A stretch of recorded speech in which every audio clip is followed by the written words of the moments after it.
ঢাকায় সিনেমার চিত্রনায়িকা পরীমণি ব্যক্তিগত জীবন নিয়ে সমালোচনায় থাকেন বেশি। সম্প্রতি গায়ক শেখ সাদির সঙ্গে তার সম্পর্কের গুঞ্জন টক অব দ্য টাউন। ফেসবুকে তাদের ছবি পোস্ট এবং একের পর এক কমেন্টে এই গুঞ্জন আরও বাড়িয়েছে। সম্প্রতি সামাজিক যোগাযোগ মাধ্যমে এক আবেগঘন পোস্ট দিয়েছেন পরীমণি। সেই পোস্টের কমেন্ট বক্সে শেখ সাদি উল্লেখ করেছেন যে খাবার খেতে কষ্ট হলে তাকে যেন পরী কল করেন।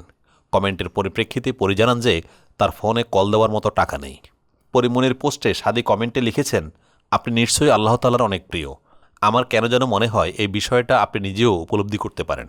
আল্লাহ আপনার সাথে আছেন এবং উনি অবশ্যই আপনার জন্য দারুণ কিছু পরিকল্পনা করে রেখেছেন। সাদি আরও বলেন, নিজেকে কখনো একা ভাববেন না। যার সাথে আল্লাহ আছেন তার আর কিছু লাগে নাকি? আপনার হাসি ধরে রাখার জন্য আল্লাহ আপনাকে শাহিম আর প্রিয়মকে তো দিয়েই দিয়েছে। তার কথায় আপনাকে এত সুন্দর হাসি দিয়েছে যেহেতু এটাকে একদমই বৃথা যেতে দিবেন না। হাসি খুশি থাকুন, জীবনকে উপভোগ করুন। এরপরেও খেতে কষ্ট হলে feel free to call me. এরপর পরীমণি পাল্টা উত্তর দিয়েছেন সাদির কমেন্টে।